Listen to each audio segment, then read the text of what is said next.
In the middle of a brutal freezing storm that felt like it would swallow the city of Portland whole, my father glared straight into my eyes and shouted that giving birth to me was the single biggest mistake of their lives. While the icy wind cut through my thin clothes, my older sister just stood there with a sneer on her face, telling me that a failure like me would never have a future or a place in this family. My name is Emery.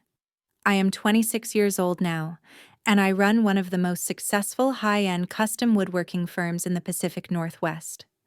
Most people who meet me today see a woman who is composed and financially unshakable, but they have no idea that my entire career was built out of the wreckage of a family that threw me out for choosing a trade over their elitist expectations. 10 years after they shoved me into that snowstorm without a coat or a penny to my name, those same people came crawling back to my office with hollow apologies and desperate pleas to claim a piece of the success they once claimed I was incapable of achieving.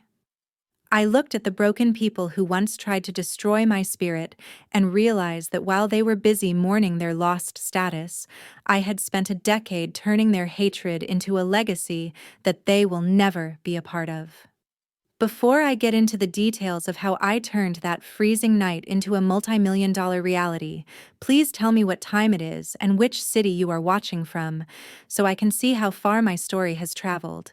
If you believe that no one should ever let their family define their worth, please hit the like button, subscribe to the channel, and share your thoughts in the comments below to help our community grow. Growing up in a massive estate made of glass and steel on the edge of the West Hills, I learned early on that our family was built on a foundation of cold precision rather than warmth. My father, Harvey, was a prominent architect who believed that every person in his life should function like a structural beam, perfectly aligned and incapable of bending under pressure. My mother, Adele, was a high society gallery owner who viewed me as nothing more than a poorly framed canvas that ruined the aesthetic of her carefully curated living room. They didn't see me as a daughter, but as a project that had failed to meet the specifications of the family brand, especially when compared to my sister Quinn. While the world saw us as a portrait of American success, the reality inside those walls was a constant state of performance art, where even a misplaced spoon at dinner could trigger an hour-long lecture on the importance of discipline and social standing. Quinn was 18 months older than me, and she had mastered the art of being exactly what Harvey wanted, a sharp-tongued replica of his own arrogance, who spent her days preparing for law school and her evenings mocking my lack of ambition. I remember sitting at the long mahogany dining table while Harvey discussed the structural integrity of his latest skyscraper, and if I tried to share a thought about the texture of the wood or the grain of the table, he would silence me with a single look of deep disappointment.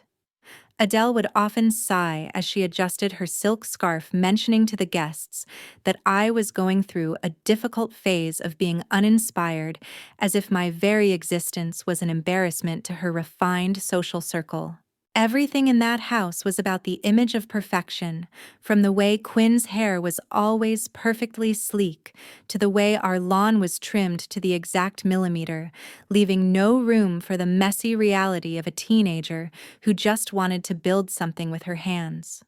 My sister used to walk past my room and laugh at the small carvings I hid under my bed, whispering that no one in the elite circles of Portland would ever respect a girl who smelled like sawdust instead of expensive perfume.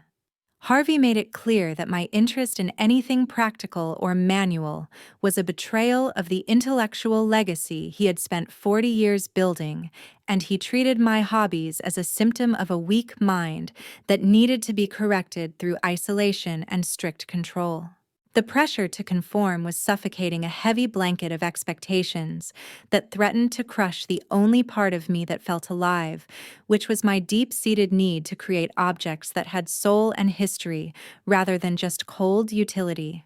I wasn't allowed to have a voice in that house because my words didn't sound like legal jargon or architectural theory, so I became an expert at being invisible, a shadow moving through a museum of someone else's achievements. Every time I looked at Quinn, I saw the future my parents wanted, a life of prestige, bought at the cost of her own humanity. And the way she looked down at me made me realize that I was the only thing standing in the way of their perfect family narrative. We didn't have conversations in that house, we had auditions, and I was the only one who consistently forgot my lines because I was too busy dreaming of a life where I didn't have to apologize for who I was or what I loved. Harvey would spend hours in his home office detailing the flaws in my character, comparing my lack of focus to a cracked foundation that would eventually cause the entire structure of my life to collapse into nothingness. He spoke about my future as if it were a tragedy, already written, a cautionary tale that he would use to remind Quinn why she had to remain the perfect daughter and never stray from the path of prestige. Adele would nod in agreement, her eyes cold and distant as she looked at my stained jeans, wondering aloud how a child of hers could be so utterly lacking in grace and the social standing required for our family.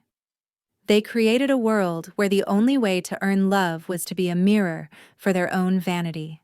And since I refused to reflect their image, they treated me like a broken tool that was no longer worth keeping in the workshop of their lives. I spent my nights staring at the ceiling, wondering if there was a place in the world for someone who felt the heartbeat of the wood but couldn't understand the language of the elite. And the more they pushed me, the more I felt myself pulling away toward a destiny they couldn't control. My sister Quinn once caught me looking at a magazine about furniture design, and she took it straight to our mother, laughing as she described how pathetic I looked, trying to find meaning in peasant work. Adele didn't even yell. She just looked at me with a profound sense of pity that hurt more than any anger, asking me why I couldn't just be normal like Quinn and focus on my prep school applications. Harvey entered the room, then his presence filling the space with a heavy, oppressive energy, and he told me that if I didn't change my attitude, I would find myself living a life of poverty and regret. He said that the world was divided into those who design the rules and those who labor under them, and he would not allow his name to be associated with someone who chose the latter. I sat there in silence, my hands clenched under the table, feeling the weight of their judgment like a physical burden on my shoulders. I realized then that my house wasn't a home, it was a courtroom, where I was always the defendant, and they were the judge, jury, and executioners of my dreams. I didn't know how I was going to escape, but I knew that I couldn't stay in that glass box forever without losing my mind. During the long, rainy autumn of my 16th year, I found a way to escape the suffocating silence of our house by sneaking out every afternoon to a small, dusty workshop hidden in the industrial district near the Willamette River. I had met an elderly craftsman named Mr. Henderson who saw the hunger for creation in my eyes and agreed to let me sweep his floors and organize his clamps in exchange for teaching me the ancient secrets of joinery and wood selection. While Quinn was attending prestigious prep school mixers and networking with the children of judges and corporate moguls, I was covered in pine shavings and learning how to listen to the grain of a board. I used the small allowance I earned from cleaning the shop to buy a set of high-quality Japanese chisels that I hid in a hollowed-out floorboard under my bed, feeling like a common criminal for wanting to master a craft that Harvey considered beneath our family's social status. Every evening, I would return home with the faint scent of cedar clinging to my skin, and I would spend hours in my room meticulously cleaning my tools, while the rest of the house hummed with the sound of Adele's classical music and Quinn's endless phone calls. One Tuesday evening, after I came home slightly later than usual, with a small jagged cut on my palm from a slip of the marking knife, my mother Adele met me in the grand hallway with a look of pure, unadulterated disgust. She didn't ask if I was hurt, or why my hand was bleeding onto the white marble floor. She only worried that the neighbors might see my rough, calloused hands and wonder why a daughter of the West Hills was spending her time in the industrial slums. "You look like a common laborer, Emery, and it is becoming increasingly difficult to hide your lack of class from our associates," she said, while grabbing my wrist with a grip that was surprisingly strong and cold. I tried to explain the beauty of the bench I was building at the shop, describing the way the hand-cut dovetail joints fit together with the precision of a fine watch. But she simply turned her back on me and told me that my obsession with dirt and manual labor was a permanent stain on the family name. The tension inside the mansion escalated over the following weeks, as Harvey began to suspect that I wasn't actually spending my supposed study hours at the Central Library like I had claimed. He had a meticulous mind for surveillance and eventually installed a high-tech tracking app on my phone, waiting for the exact moment I deviated from the academic path he had laid out for me so he could use it as leverage. Quinn was the one who finally provided him with the evidence he needed, having followed me to the riverfront one afternoon and witnessed me carrying a heavy raw plank of walnut into the old workshop with a genuine smile on my face that she could never understand. She didn't confront me in the street instead, choosing to wait until the entire family was gathered for our traditional Sunday dinner before she casually mentioned to the table that she had seen me entering a disgusting, dilapidated shack filled with men who smelled of cheap beer and sawdust. The silence that followed her calculated comment was sharper and more painful than any chisel blade I had ever used, and I could feel Harvey's rage simmering beneath his calm architect's exterior as he placed his silver fork down with a slow, deliberate clink. "Explain to me, Emery, why a daughter of this house is wasting her intellectual potential in a place that contributes absolutely nothing to the world of design and power," he whispered in a tone that was more terrifying than a shout. I looked him in the eye and told him that I loved the feel of the material and the honesty of creating something functional with my own two hands, but he just scoffed and replied that any uneducated fool could be a carpenter, while only a visionary could design the world. Adele looked at me as if I were a complete stranger who had wandered into her dining room, her voice trembling with the visceral fear that her elite social circle would find out about my disgraceful secret. Quinn sat across from me with a smug, triumphant expression, watching the psychological destruction of her sister as if it were a private theatrical performance designed specifically for her entertainment. Harvey spent the next 3 hours listing every single dollar he had invested in my private education and explaining how I was effectively throwing his financial legacy into the trash by pursuing a hobby meant for the lower classes. He told me that my hands were biologically meant for signing multimillion-dollar contracts and holding expensive crystal wine glasses, not for getting calloused and permanently stained by wood oil. I realized in that moment that they didn't care about my happiness or my obvious talent for design. They only cared about the utility I provided to their public reputation, and my passion was nothing more than a defect they intended to repair through force. They spent the remainder of that week trying to break my spirit by confiscating my tools and forbidding me from leaving the estate for anything other than school, believing that isolation would force me back into their rigid mold. But the more they restricted my physical movements, the more I realized that the life they were offering was a beautifully decorated prison, and the smell of the workshop was the only thing that made me feel like a free human being. I spent my days in a silent daze at school thinking about the unfinished walnut bench and the old craftsman who actually respected my work, while Quinn continued to whisper insults in the hallways about my future as a homeless woodworker. The divide between us became a permanent canyon of resentment, and I knew that the next time Harvey tried to crush my identity, I would have to make a final choice between their glass box and my own survival. On the night that changed the entire trajectory of my life, the sky over the city of Portland turned a bruised, sickly purple, and the wind began to howl with a ferocity that made the massive glass walls of our mansion vibrate in their frames. It was Christmas Eve, a time when most families were gathering around the warmth of a hearth, but in our house it was just another opportunity for Harvey to exert his absolute, unquestionable control over every breath we took. I had spent the previous 3 months secretly finishing a small jewelry box I had been working on in the middle of the night, a masterpiece of cherry wood with intricate hand carvings that I hoped might finally bridge the gap and show my parents the true depth of my skill. When I presented it to them after our silent dinner, thinking the holiday spirit might finally soften their hardened hearts, Harvey didn't even bother to touch the perfectly sanded velvet-smooth surface of the wood. Instead, he swept the delicate box off the mahogany table with a violent sweeping motion of his arm, watching it crash against the marble floor and splinter into a dozen jagged pieces while he screamed that he had had enough of my pathetic defiance. He glared at me and shouted that I was a parasite who refused to value the elite opportunities I was given, and that my insistence on being a common worker was a personal insult to every skyscraper he had ever built. Adele didn't move an inch to stop his outburst.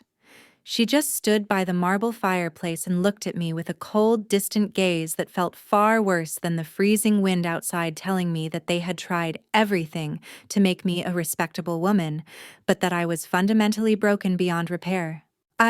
Quinn stood just behind them in the shadows, her arms crossed over her designer dress, and a look of pure, unmasked triumph in her eyes as she whispered that I should have known better than to bring my wooden trash into a house of this caliber.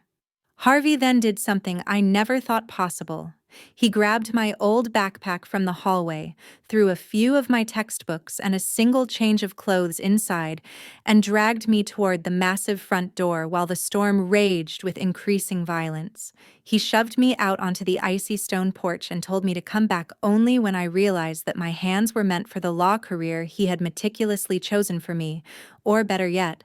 not to come back at all.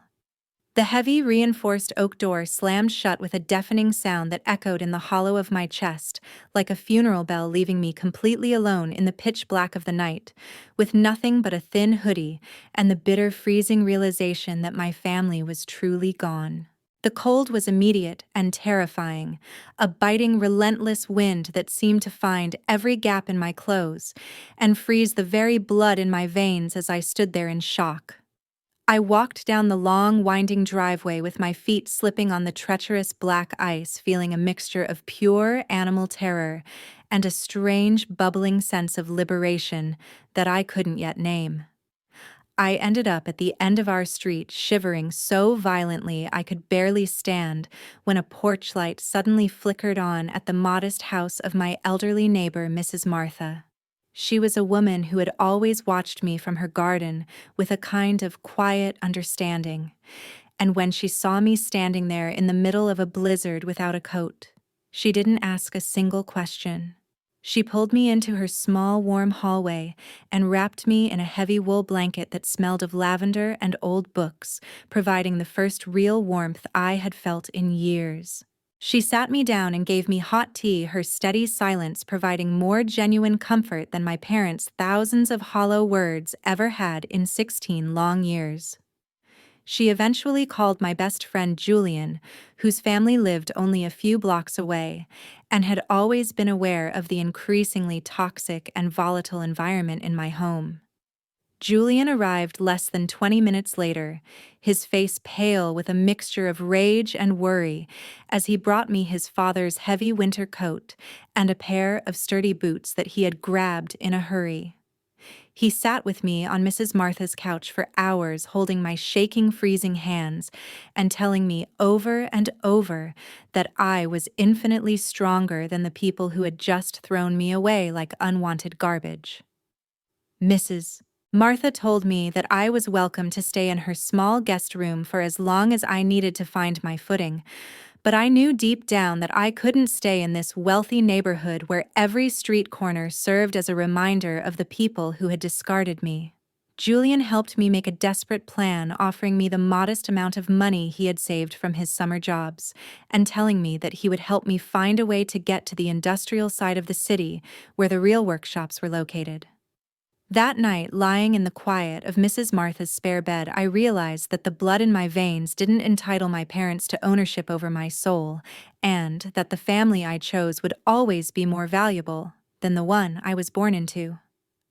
I listened to the freezing wind rattling the window panes and felt a cold, sharp fire ignite in my belly, a determination to prove that the mistake they claimed they made would eventually become the greatest success they would ever be forced to witness. I didn't shed a single tear for my mother or my father. That night, I only mourned for the little girl who had spent 16 years trying to please people who were fundamentally incapable of love. As the gray sun began to rise over the white frozen landscape of Portland the next morning, I left Mrs. Martha's house with Julian by my side, heading toward an uncertain and frightening future that was finally, for the very first time in my life, entirely my own. 2 years after I was shoved out of my father's house and into the freezing darkness, I had effectively become a ghost in my own city, living in a tiny, drafty studio apartment located directly above a noisy lumberyard. My life was now measured in the sharpness of my blades and the depth of the sawdust that coated every surface of my existence, a far cry from the sterile, glass-walled palace of my childhood. Julian remained my only real link to the world I had left behind, though our friendship had naturally shifted into a professional partnership as he helped me navigate the complex and often predatory business side of the wood trade. He was the one who constantly encouraged me to stop hiding in the shadows of other people's shops and start building a brand under my own name, reminding me that the talent Harvey had tried to crush was exactly what the world was starving for. My days were a grueling blur of manual labor and constant sweat, often working 10-hour shifts at a large furniture factory just to pay the rent before spending my nights in a rented corner of a shared artist workshop. I poured every ounce of my soul and my remaining energy into custom pieces for anyone who was willing to pay a fair price, learning the hard way that the commercial world doesn't care about your personal trauma or your family history. I ate cheap canned soup for months and wore clothes that were perpetually stained with wood glue and varnish, but for the first time in my life, I felt a sense of pride that didn't require anyone's permission or approval. My parents, Harvey and Adele, made absolutely no effort to contact me or find out if I was even alive, and according to the rare updates Julian heard, they had told their social circle that I had run away to join a cult. Quinn was already deep into her prestigious law school studies, living the high-flying life of a wealthy socialite, and occasionally posting curated photos of family vacations where they all looked perfectly happy without the mistake that had once cluttered their lives. The deep-seated bitterness I felt toward them was a high-octane fuel that never seemed to run out, driving me to master the most difficult traditional techniques and to understand the business of high-end design from the very bottom. I stopped thinking of myself as a victim of their calculated cruelty and started seeing myself as a product of my own incredible resilience, a woman who had survived the absolute worst they could throw and had come out with a heart as hard as seasoned oak. Julian eventually found us our first real high-end client, a local boutique hotel that needed a massive, one-of-a-kind statement check-in desk that would define their entire lobby. I spent 6 grueling weeks working until my fingers literally bled and my back ached to create a piece of functional art that would make every person who walked through those doors stop and stare in silence. When it was finally installed and the owner saw the way the light played across the hand-rubbed finish, he was so impressed that he immediately recommended me to a famous architect who was known for being one of Harvey's biggest rivals. I realized in that moment that the industry I was entering was surprisingly small, and that eventually my name would cross my father's desk, not as a daughter to be corrected, but as a competitor to be feared. That thought brought a cold, satisfied smile to my face as I stood in the middle of my small, dusty workshop surrounded by the heavy iron tools that had become my true and only family. I wasn't just building furniture anymore. I was building a massive fortress, a life that was so stable and financially successful that no storm or family betrayal could ever hope to shake it again. I spent my 20th birthday alone in that shop, polishing a walnut dining table until the surface reflected the overhead lights like a deep, dark mirror, and I didn't feel lonely for even a single second of that night. I had successfully replaced the fragile glass and cold steel of my childhood with the warmth, strength, and honesty of oak and cherry wood. And the person I saw in the reflection was someone Harvey wouldn't even be able to recognize. The struggle was constant, and there were many nights when the cold in my poorly insulated apartment made me vividly remember the night of the storm, but the vital difference was that now I had the power to provide for myself.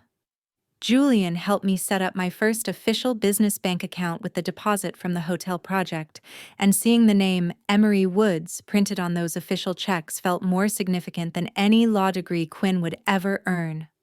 I knew that the road ahead of me was still incredibly long and filled with obstacles, but my foundation was finally solid and made of the best materials, and I was no longer afraid of the dark or the people who inhabited it. My sister's mocking voice used to echo in my head every single day, telling me that I had no future and no worth. But every time a new client shook my hand and thanked me for my vision, that voice grew fainter and fainter until it was nothing more than meaningless background noise. I was no longer the frightened 16-year-old girl shivering on a neighbor's porch. I was the woman who was going to build a legacy that would completely outlast the ego of the man who had thrown her away. 7 years into my journey, the name Emery Woods had evolved from a whispered secret among local craftsmen into a prestigious brand synonymous with a level of luxury and soul that even the most elitist designers in Portland could no longer ignore. I had long since moved out of my drafty studio and into a massive, meticulously refurbished warehouse in the heart of the Pearl District, where the high ceilings and exposed brick served as the backdrop for a team of 20 master artisans who shared my unwavering passion for the honesty of the material.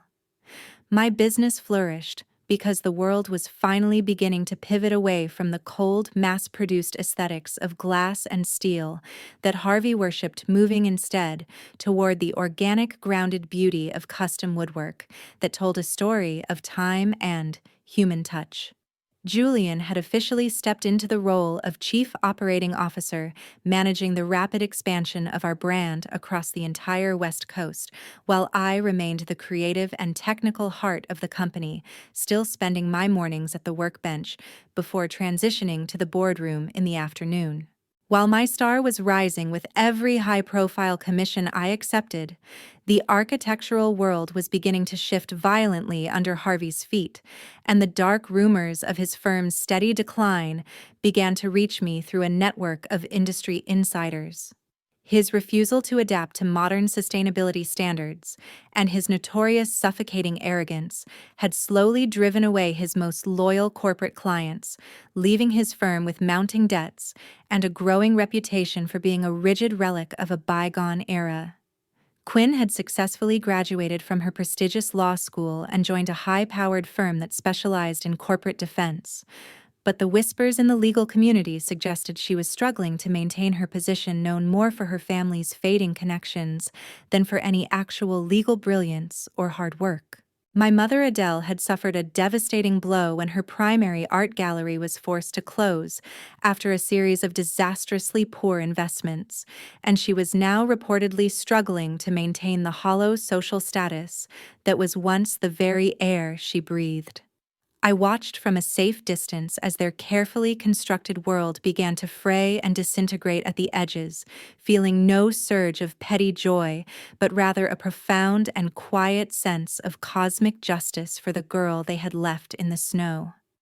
I had recently purchased a beautiful, secluded home nestled deep in the forest, a sanctuary made of heavy reclaimed timbers and massive windows that overlooked the rushing river, a far cry from the sterile, loveless glass mansion of my youth.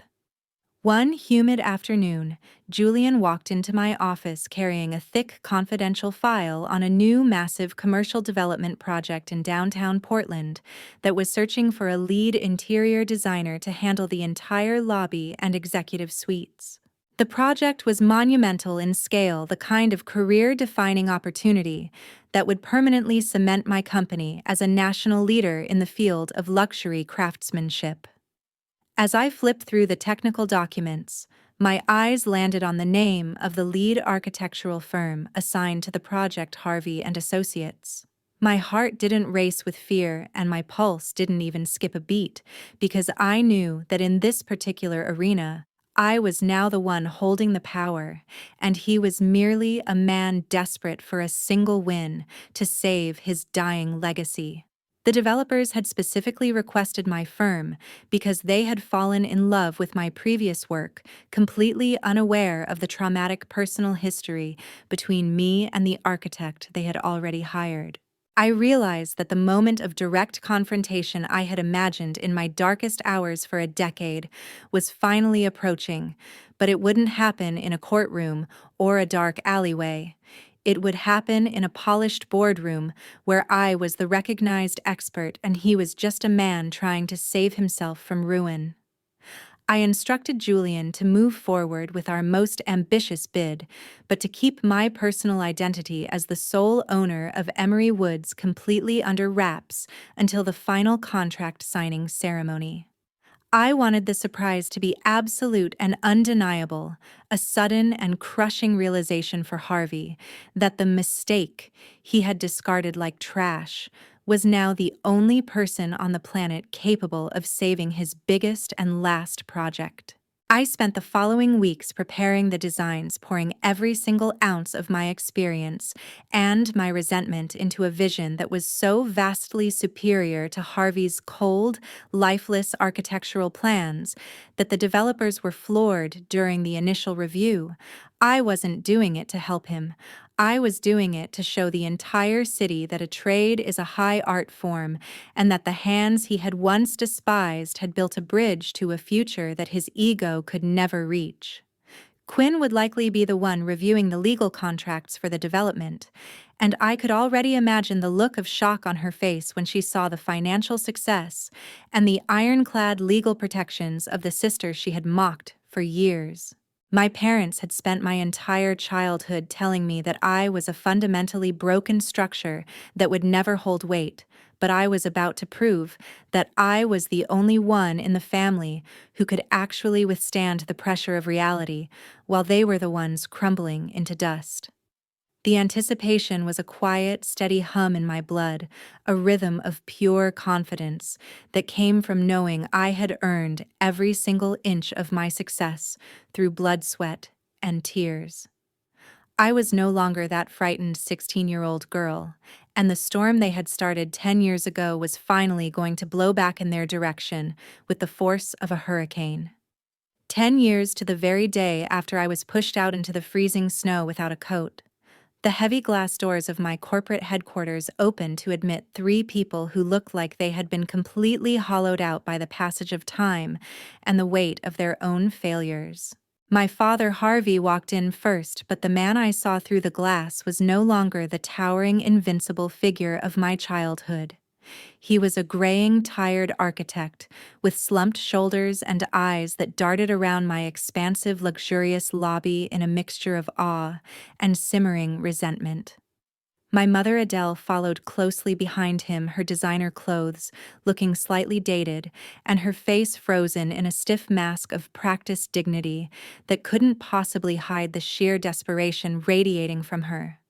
Quinn was the last of the trio to enter, her sharp, once beautiful features, now etched with the visible stress of a struggling legal career and a family name that no longer carried the weight or opened the doors it once did in the city's elite circles. They didn't even recognize me at first as I sat behind my massive, custom-built black oak desk, the very desk I had dreamed of creating when I was shivering in the quiet of Mrs. Martha's guest room a decade ago. When I finally stood up and the afternoon light hit my face, the silence that filled the office was so thick and heavy it felt like the air just before a massive lightning strike.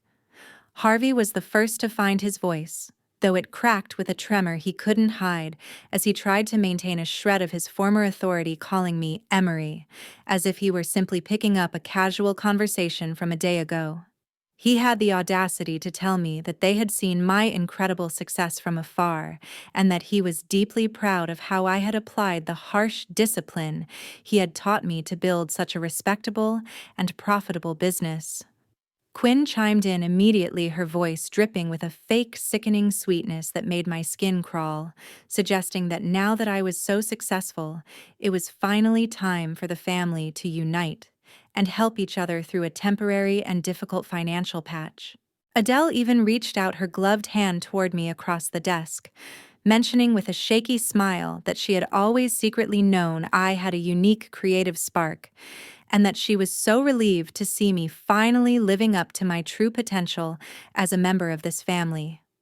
I let them talk for 20 uninterrupted minutes, listening to their lies, their revisions of history, and their hollow, pathetic justifications, watching as they tried to rewrite the entire narrative of our lives to fit their current financial needs. They told me about the firm's massive debts, about Quinn's looming legal troubles regarding a botched contract, and about the West Hills mansion that was currently under active foreclosure, expecting me to simply open my checkbook out of some twisted sense of family duty they had never shown me. When they finally stopped to catch their breath and waited for my response, I leaned back in my leather chair and looked at each of them with a terrifyingly calm expression that seemed to unnerve them more than any screaming or crying would have.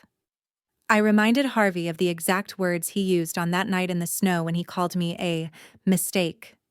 And I asked Quinn if she still thought my future was as empty and pathetic as she had predicted, while she watched me shivering on the porch. The shift in their expressions was instantaneous and visceral, moving from fake, desperate warmth to a defensive, ugly anger as they realized that I wasn't going to be an easy target for their emotional manipulation. Harvey tried to argue with a straight face that he had only pushed me away to make me stronger, claiming that the life-threatening snowstorm was actually a lesson in survival that had clearly worked in my favor, and that I technically owed my current success to his brutal methods. I stood up slowly, looming over the man who used to make me feel like a microscopic speck of dust, and told him with absolute conviction that he didn't teach me discipline, he simply taught me how to survive and thrive without him. I told them that the only reason they were standing in my office today was because they were bankrupt, disgraced, and desperate,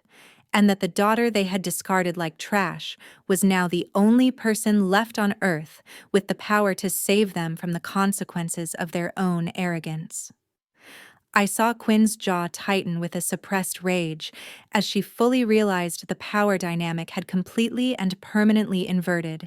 and Adele's eyes finally filled with real heavy tears, not of regret for her actions as a mother, but of pure selfish fear for her own future comfort. I told them with a cold finality that mistakes are not fixed, and that the deep fracture they had created 10 years ago was now a vast canyon that no amount of money or fake shallow apologies could ever hope to bridge. I didn't yell at them, and I didn't shed a single tear. I simply spoke the cold, hard truth of our existence until there was nothing left for them to say in their defense. I then calmly informed them that my firm would be officially withdrawing from the commercial development project with Harvey and Associates, a move that effectively ended his very last chance at financial recovery and professional redemption. I watched as the crushing realization sank into their bones that they were truly alone, and that the mistake they had once laughed at was now the final judge of their fate. I didn't feel a surge of vengeance, I simply felt clean and light, as if the last remnants of their toxic, suffocating influence had finally been washed away by the brilliant clarity of my own self-worth. They had come into my house to claim a piece of my success, but all they found was the cold, unyielding ghost of a daughter who had finally decided it was time to bury the past once and for all. As my professional security team escorted Harvey, Adele, and Quinn out of my building for the last time, I stood silently at the floor-to-ceiling window and watched them huddle together on the crowded sidewalk, looking small, broken, and utterly insignificant against the backdrop of the city skyline that I had helped to reshape with my own hands. The legal and financial consequences of their actions were already in motion, like a falling house of cards, and within 6 months, Harvey's prestigious firm was forced into a humiliating liquidation, and Quinn was forced to take a low-level anonymous job in a different state just to escape the toxic shadow of her family's public collapse. Adele eventually moved into a small, cramped apartment on the outskirts of the city, far from the elite social circles and the gallery openings she had once dominated, and our paths never crossed again, because I made it very clear through my attorneys that any further attempt at contact would be met with an immediate and permanent restraining order. I didn't take these steps out of a sense of malice or a desire to see them suffer further. I did it out of a fundamental necessity to protect the hard-won peace and the life I had spent a decade building from the literal ashes of their cold rejection. I eventually sold my forest house and moved to a sprawling ranch further east, a place where I could continue my work in true peace, surrounded by people who loved me for the person I actually was, rather than for what my success could do for their social reputation. Julian and I continued to grow the Emery Woods brand, but we shifted a significant portion of our focus toward creating a foundation that mentored young, talented artisans who had been discarded or marginalized by their own families, giving them the tools, the workshop space, and the confidence to build their own independent lives.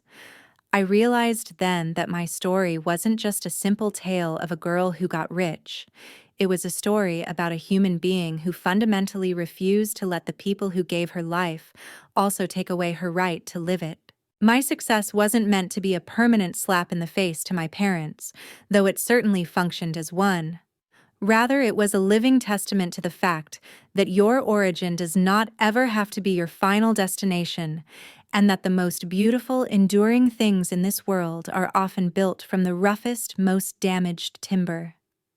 I spent my quiet evenings sitting on the wide porch of my new home, listening to the gentle wind through the pine trees and feeling a deep, soul-stirring sense of gratitude for that original night of the storm, because without that brutal shove into the dark, I might have spent my entire life as nothing more than a structural beam in Harvey's hollow, loveless mansion.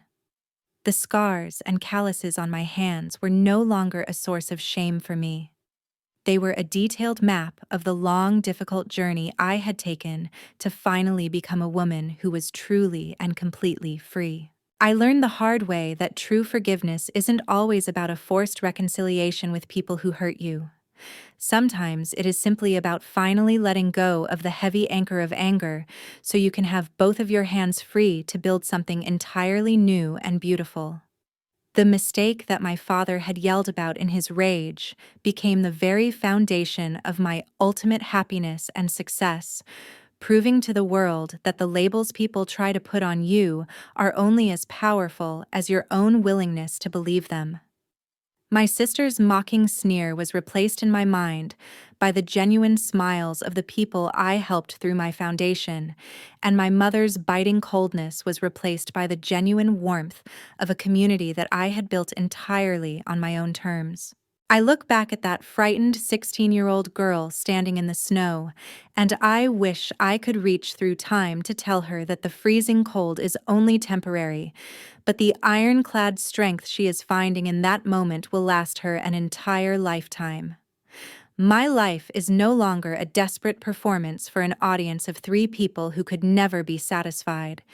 It is a masterpiece of my own careful design, where every joint is solid, every grain of wood is honest, and every single day is a gift that I earned for myself.